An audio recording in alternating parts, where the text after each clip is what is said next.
നമസ്കാരം, മലയാളി വാർത്തയിലേക്ക് സ്വാഗതം. അസാധാരണമായ ഒരു സംഭവം, അതായത് കേരളത്തെ നടുക്കിയ 52 വെട്ടുവെട്ടി കൊലപ്പെടുത്തിയ ടി.പി. ചന്ദ്രശേഖരൻ്റെ വധക്കേസിലെ പ്രതികൾ ഇപ്പോൾ ജയിലിൽ സുഭിക്ഷമായി സുഖവാസം അനുഭവിക്കുകയാണ്. അതിലെ പ്രധാന പ്രതിയായിട്ടുള്ള കൊടിസുനി പുറത്തിറങ്ങിയിരിക്കുകയാണ്. കേസിൽ ശിക്ഷ അനുഭവിച്ചുകൊണ്ടിരിക്കുന്ന പ്രതിയായ കൊടിസുനിക്ക് 1 മാസത്തെ പരോളാണ്, 30 ദിവസത്തെ പരോളാണ് ജയിൽ വകുപ്പ് അനുവദിച്ചിരിക്കുന്നത്. കൊടിസുനിയുടെ അമ്മ നൽകിയ അപേക്ഷ പരിഗണിച്ചുകൊണ്ട് നൽകിയ പരോളിലാണ് തവനൂർ ജയിലിൽ നിന്നും സുനി പുറത്തിറങ്ങിയത്. മനുഷ്യാവകാശ കമ്മീഷൻ ആദ്യം അപേക്ഷ നൽകിയത്. കമ്മീഷന്റെ കത്തിൽ ജയിൽ DGP-യാണ് അനുമതിയും നൽകിയത്.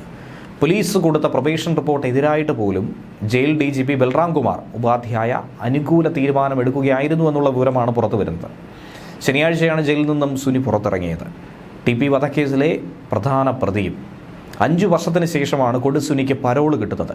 ടി.പി. കേസിൽ ജയിലിൽ കഴിയുന്നതിനിടയിൽ തട്ടിക്കൊണ്ടുപോകൽ, കവർച്ച, ഇതൊക്കെ തന്നെ ആസൂത്രണം ചെയ്യുക, ജയിൽ ഉദ്യോഗസ്ഥരെ ഭീഷണിപ്പെടുത്തുക, മർദ്ദിക്കുക, ഇങ്ങനെയൊക്കെയുള്ള ഗുരുതര സ്വഭാവത്തിന് പ്രതികൂടിയായിരുന്നു കൊടിസുനി. എന്നിട്ടാണ് കൊടിസുനിയെ പരോൾ അനുവദിച്ചിരിക്കുന്നത്. അതുകൊണ്ട് തന്നെ കൊടിസുനിക്ക് സാധാരണ നിലയിൽ കിട്ടുന്ന പരോള് പോലും നൽകേണ്ടതില്ല എന്ന് ജയിൽ വകുപ്പും ആഭ്യന്തര വകുപ്പും ഒക്കെ തന്നെ ഒരേപോലെ തന്നെ തീരുമാനിച്ചതാണ്. ഇതിനെയൊക്കെ തന്നെ മറികടന്നുകൊണ്ട്, ഇതിനെ അട്ടിമറിച്ചുകൊണ്ടുള്ള ഒരു തീരുമാനമാണ് ജയിൽ DGP പുറത്തിറക്കിയിരിക്കുന്നത്.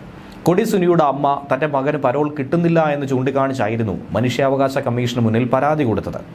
കമ്മീഷൻ അംഗം ബൈജുനാഥ് കൊടിസുനിയുടെ മനുഷ്യാവകാശം സംരക്ഷിക്കേണ്ട നടപടി സ്വീകരിക്കാനായി ജയിൽ മേധാവിക്കും തവനൂർ ജയിൽ സൂപ്രണ്ടിനും നിർദ്ദേശം കൊടുത്തു.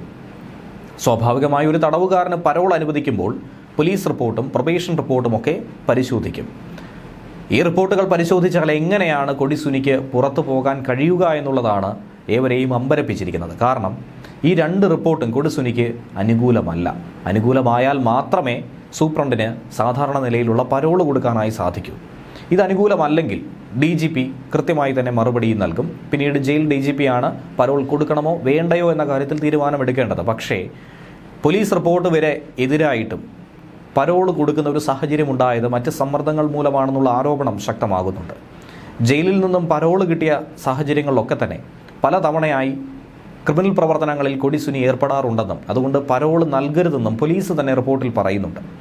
അതുകൊണ്ട് ഇതിനെ ഒരു അസാധാരണ സംഭവമായാണ് ടി.പി. ചന്ദ്രശേഖരൻ്റെ ഭാര്യ KK രമയും ചൂണ്ടിക്കാണിക്കുന്നത്. കൊടിസുനിയുടെ അമ്മയ്ക്ക് മനുഷ്യാവകാശ കമ്മീഷനെ സമീപിക്കാനുള്ള അവകാശമൊക്കെ തന്നെയുണ്ട്. പക്ഷേ 30 ദിവസം എന്തിനാണ് പരോള് കൊടുക്കുന്നത്? ഇക്കാര്യം അറിയില്ല എന്നാണ് KK രമ MLA പ്രതികരിക്കുന്നത്.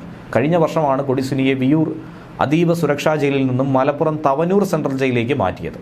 പിന്നാലെയാണ് ഈ സംഭവം ഉണ്ടായിരിക്കുന്നത്. ന്യൂസ് ഡെസ്ക് മലയാളി വാർത്ത.